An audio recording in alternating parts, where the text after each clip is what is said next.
Hello everyone. ఈరోజు నేను stent ఎవరికైతే హార్ట్ అటాక్ వల్ల కానీ హార్ట్లో బ్లాక్స్ ఉండటం వల్ల కానీ స్టెంటింగ్ జరుగుతుందో వాళ్ళ లైఫ్ స్టైల్ ఎలా ఉండాలి, వాళ్ళు తీసుకోవాల్సిన జాగ్రత్తలు ఏంటి అనే దాని గురించి మాట్లాడదాం అనుకుంటున్నాను.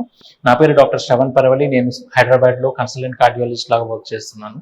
స్టెంటింగ్ అంటే ఏంటంటే మనము హార్ట్ అటాక్ కానీ హార్ట్ బ్లాక్స్ కానీ ఉన్నప్పుడు మనము స్టెంట్ అమరుస్తాం అనమాట. ఆ బ్లాక్ ని క్లియర్ చేసి స్టెంట్ పెడతాము. ఆ స్టెంట్ పెట్టిన తర్వాత దాని ఫాలో అప్ చాలా important.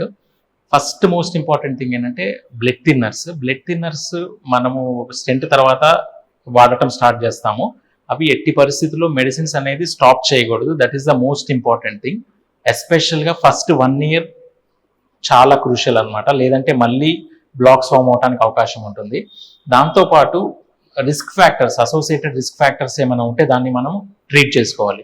Blood pressures, blood cholesterol levels, uncontrolled sugars, ఇవన్నీ మనం ప్రాపర్గా ట్రీట్ చేసుకుని అవన్నీ మనం లెవెల్స్లో మెయింటైన్ చేసుకుంటూ ఉండాలి. దాంతోపాటు రెగ్యులర్ ఫిజికల్ యాక్టివిటీ, అట్లీస్ట్ ఒక 45 minutes ఎక్సర్సైజ్ ఇవన్నీ ఉండేలాగా చూసుకోవాలి. అండ్ కొన్ని వార్నింగ్ సైన్స్ని మనం గుర్తుపెట్టుకోవాలి. మీకు స్టెంట్ అమర్చి దాని తర్వాత మీ ఇట్లాంటివన్నీ ప్రాపర్గా మెయింటైన్ చేసుకుంటా ఉన్నా కూడా మీకు ఎప్పుడైనా చెస్ట్ పెయిన్ కానీ బ్రీతింగ్ డిఫికల్టీ ఇట్లాంటివి వచ్చినప్పుడు ఇమీడియట్గా మీరు కార్డియాలజిస్ట్ని కన్సల్ట్ అయ్యి ఫర్దర్ ట్రీట్మెంట్ తీసుకోవాల్సి ఉంటుంది. Thank you.